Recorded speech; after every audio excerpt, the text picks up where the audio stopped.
C'était le garçon que j'avais élevé avec tout ce que j'avais. Je lui ai montré à marcher, à lire, à aimer sans retenue.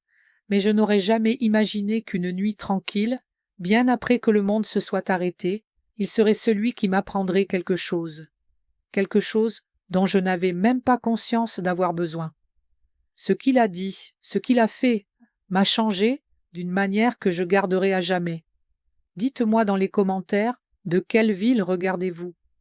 J'adore voir jusqu'où nos histoires voyagent.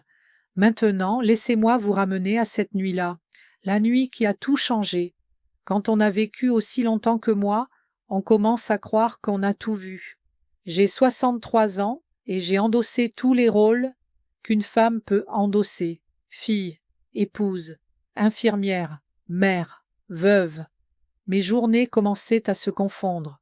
Matinée tranquille, longue promenade, dîner en tête-à-tête, j'avais fait la paix avec ça. Du moins, c'est ce que je croyais. Henri avait toujours été un bon garçon, intelligent, gentil, avec une profondeur tranquille qui faisait réfléchir. Lorsqu'il a perdu son père à 8 ans, il s'est accroché à moi comme si j'étais son ancre. Et je ne l'ai jamais lâché. Je lui ai tout donné, chaque once de chaleur, chaque mot patient, chaque câlin nocturne. Nous étions seuls, tous les deux pendant si longtemps. Et lorsqu'il a eu 18 ans et est parti à l'université, le silence qu'il a laissé derrière lui était bouleversant. Mais cet été-là, il est rentré plus grand, plus large, mais avec la même tendresse dans les yeux quand il me regardait. Au début, je n'y ai pas prêté attention. C'était juste mon fils de retour sous mon toit.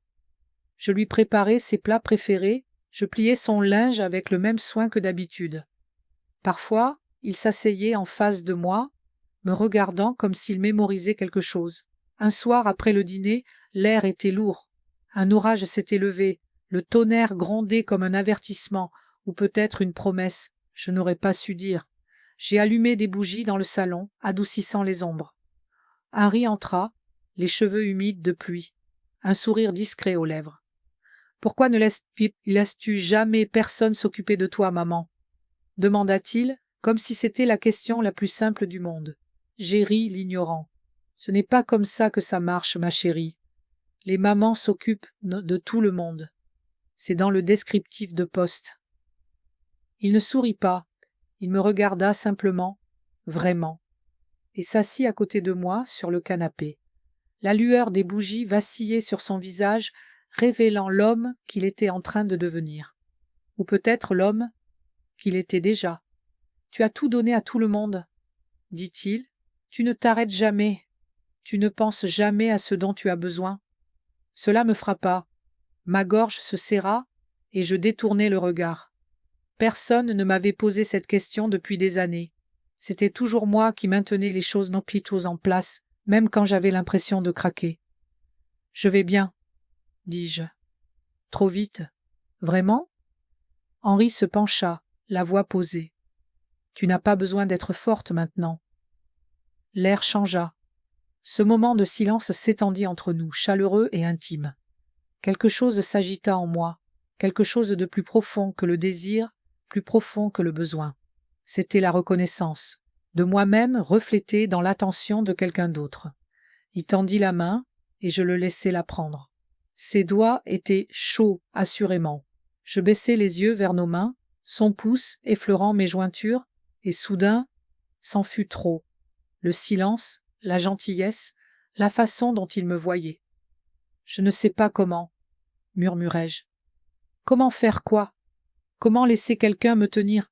Comment vraiment me laisser aller ?» Son expression s'adoucit. « Alors laisse-moi te montrer. » Les larmes me piquèrent mon ongle les yeux, mais je les chassai des yeux. Sans réfléchir, je me penchai vers lui. Non pas comme une mère, mais autrement. Je ne trouvais pas de nom pour ça. Je savais seulement que ce n'était pas anormal. Il m'entoura de son bras et je posai ma tête contre sa poitrine, écoutant les battements de son cœur. Je n'avais pas réalisé à quel point ce son m'avait manqué.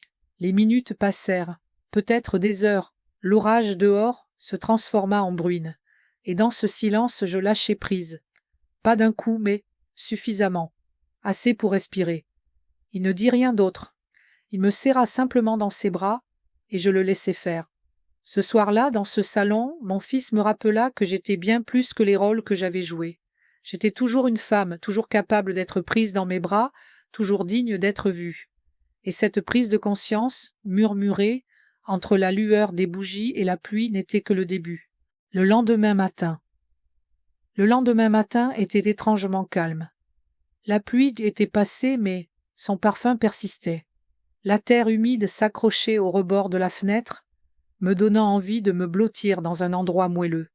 Je me suis réveillée lentement, désorientée par la légèreté de ma poitrine, comme si quelque chose que je portais depuis des années s'était envolé dans la nuit.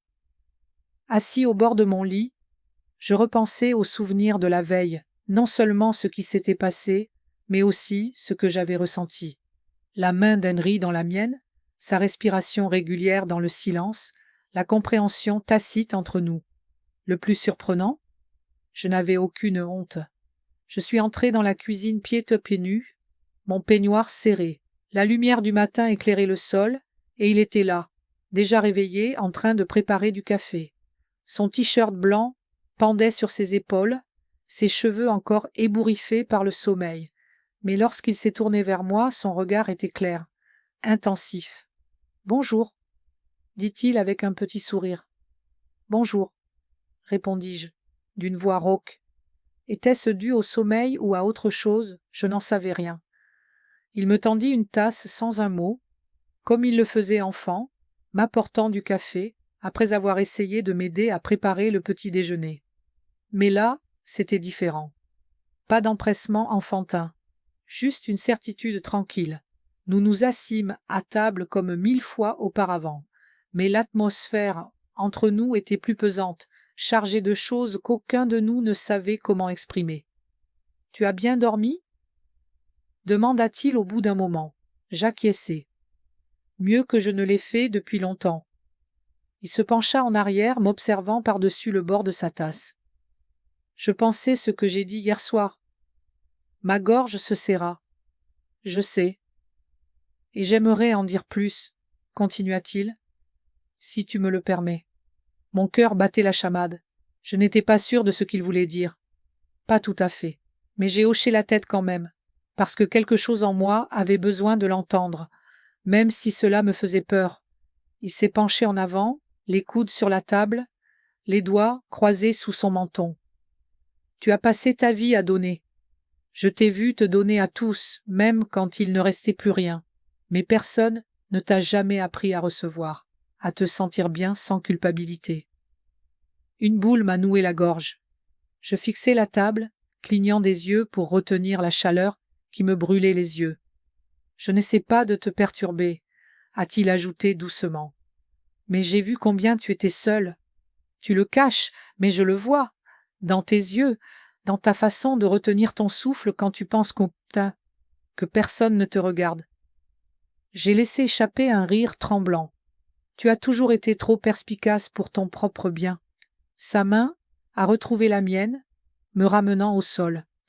Je veux que tu saches ce que ça fait d'être pris en charge, pas par n'importe qui, mais par quelqu'un qui te voit tout entier, la femme sous la mer, le cœur que tu as enseveli sous des années de responsabilité. Je croisai son regard. Aucune confusion, pas de fantasme enfantin, juste une clarté. « Mais tu es mon fils, » murmurai-je, les mots m'échappant avant que je puisse les retenir. « Je sais, » dit-il d'une voix ferme. « Mais je suis aussi un homme maintenant, et je tiens à toi, pas seulement parce que tu m'as élevé, mais parce que tu es beau, parce que tu es fort, parce que tu mérites d'être regardé comme si tu comptais. » Le silence régna entre nous. Je me levai lentement, incertaine de ce que je faisais, jusqu'à ce que je le fasse. Je contournai la table et il leva les yeux vers moi, non pas avec attente, mais avec une invitation. Ma main trouva son épaule, puis le côté de son visage. Sa joue était chaude sous ma paume. « Je ne sais pas quoi faire de ça, » ai-je admis. « Tu n'as pas besoin de savoir, » dit-il, se levant à voix basse. « Ressens juste, sois juste là. » J'aurais dû m'éloigner, le monde m'aurait dit de fuir, d'enterrer ça, de faire comme si de rien n'était. Mais le monde n'avait pas été là pendant toutes ces années de solitude. Le monde ne voyait pas les vides en moi comme lui. Et à cet instant, tout ce que je voulais, c'était être vue, être touchée, non pas comme une mère, mais comme une femme qui attendait, même si elle ne le savait pas. Il a repoussé une mèche de cheveux derrière mon oreille, son toucher empreint de respect.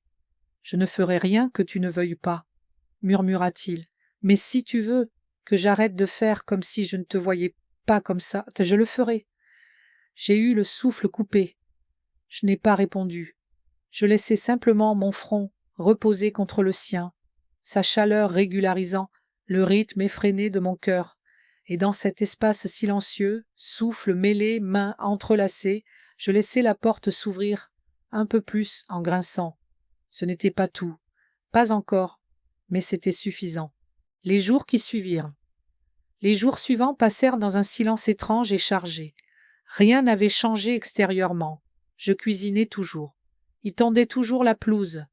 Nous nous asseyions sur la véranda le soir, sirotant du thé en écoutant de vieux disques de jazz. Mais entre nous, quelque chose bourdonnait, inexprimé mais indéniable. Je me surprenais à l'observer quand il ne regardait pas, la ligne nette de sa mâchoire, le mouvement de ses mains, assuré, et puis je détournais le regard, les joues chaudes d'une chaleur que je n'avais pas ressentie depuis des années, l'impatience. Un après-midi, j'étais dans le jardin, agenouillé près des hortensias, en train d'arracher les mauvaises herbes. Le soleil était bas, peignant tout d'or. Je n'ai pas entendu Henry approcher avant que son ombre ne s'étende sur moi. « Besoin d'aide. »« P. ? » demanda-t-il. J'ai levé les yeux. Il ne portait pas de chemise, juste un jean usé, la peau chauffée par le soleil et trempée de sueur. Il avait réparé la porte de l'abri plus tôt. Maintenant, debout là, il avait l'air si sûr de lui, si présent. « Je crois que... j'ai trouvé, » dis-je en essuyant la terre de mes mains, essayant de ne pas me concentrer sur sa proximité. Il s'accroupit néanmoins à côté de moi, non pas pour m'aider, juste pour être prêt. Il arracha une mauvaise herbe que j'avais manquée et la jeta de côté. Nos épaules se frôlèrent.